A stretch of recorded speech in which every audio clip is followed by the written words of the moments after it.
The human mind is for anybody who has a brain that seems like it's not cooperating and it's working against you. So whether it be through anxiety or depression or unproductive habits or just being unable to get yourself moving, our brains oftentimes feel like they're the biggest thing in our way. ACT is it's informed by behaviorism, which focuses a lot on why we do what we do and why our brains are doing what they're doing. But it also brings in some very old philosophy, some old Eastern philosophy about accepting what the mind is doing and not fighting what the mind is doing, which behaviorists have studied and discovered that, yeah, when you fight what your mind is doing, you actually get more of the problem. So a lot of that old Eastern philosophy and a lot of old Western philosophy, Stoicism in particular, people thousands of years ago had a pretty good handle on why our minds do what they do to us, why they get attached to certain things, why we reject things, why we crave things, why we avoid things. And so ACT is a way of basically living with your mind without trying to fight it. When people don't know how to overrule their thoughts and feelings, you end up doing what I did earlier in my younger days, which is acting a lot on impulse, acting a lot on emotions, and really before you can even overrule what your mind is doing, which again is not the same as arguing with it. Arguing with your mind is a trap, but you can overrule it.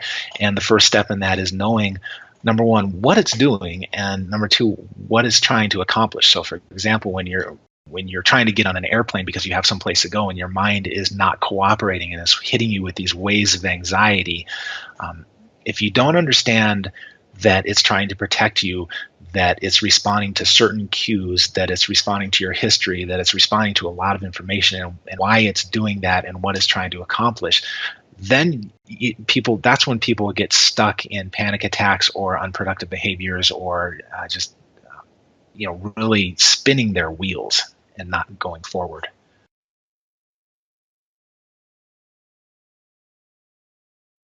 A good basic tip for overcoming worry and anxiety is just minding the basics in life: sleep, diet, exercise.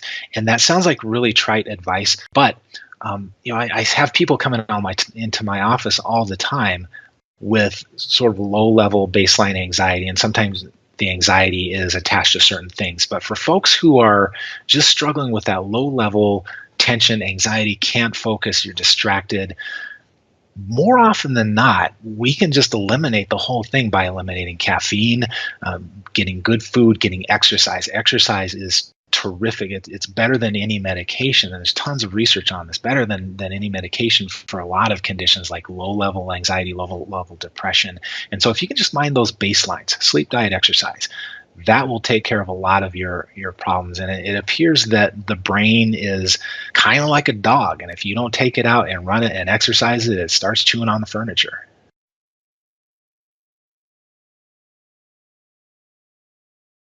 I don't know about other societies, but I know that in Western society, we put a lot of emphasis on getting ourselves jazzed up to accomplish what we're trying to accomplish. So we got to feel the motivation before we can do it. We got to feel happy before we can go to the party. We got to feel calm before we can give our speech. That's all nonsense.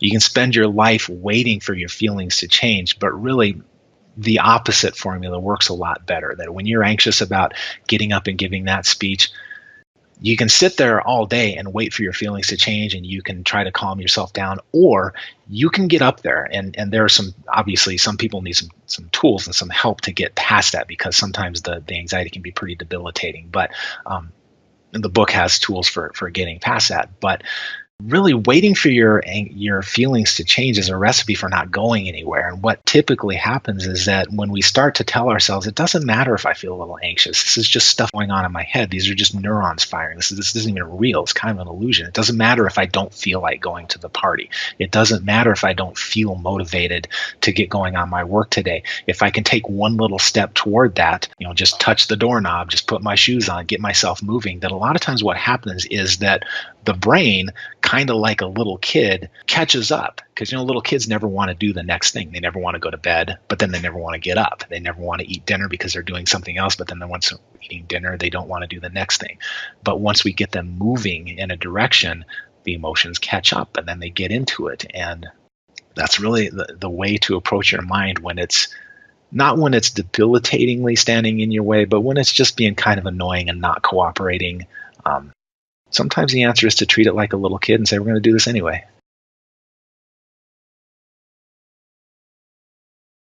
Psychological flexibility is one of those terms that comes out of ACT and behaviorism, and it's a big sounding word, but it's really a pretty simple concept, meaning that when you are faced with a situation, and let's say giving up and giving a speech, and your brain is throwing anxiety at you, um, psychological flexibility refers to simply having choices.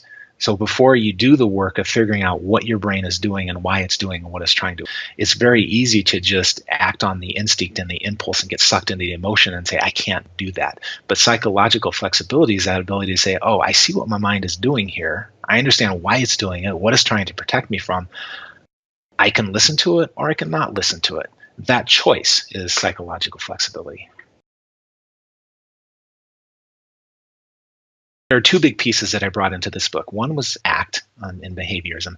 The other is evolutionary psychology. And the reason I brought evolutionary psychology into this is because it's a wonderful body of literature that focuses on the psychological adaptations that we have to the environment. So if you think about what you learned about natural selection in school, is that an animal may develop a certain characteristic because it helps it survive in the environment. We have these psychological adaptations that are very much like the physical adaptations that help us survive. And so that's why our anxiety tends to run in certain directions. And that's why it works the way it does, because our brain really is geared toward not getting us eaten by scary animals, not getting us run over by buses, and not starving to death. And so that being a good example, starving to death, we are planners because we're not physically very strong, but we're very good at storing food, getting food, keeping food. And so that's one of the directions you see a lot of anxiety running in is people checking to make sure that everything's okay in their environment.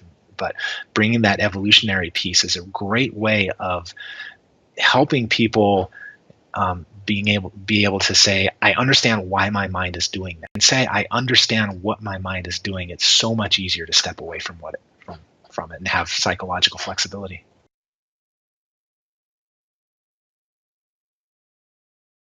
Who would benefit most from the audiobook? Really anybody who has a brain that feels like it's just not cooperating, and it feels like if you feel like your mind is getting in the way sometimes more than it's helping, then this is a great book for you. And the reason I think this is another book that's been out for a couple of years, and it's gotten just a ton of positive feedback on Amazon. I've been very gratified by it. But there's one reviewer in particular who wrote this sentence, and I'll read it to you.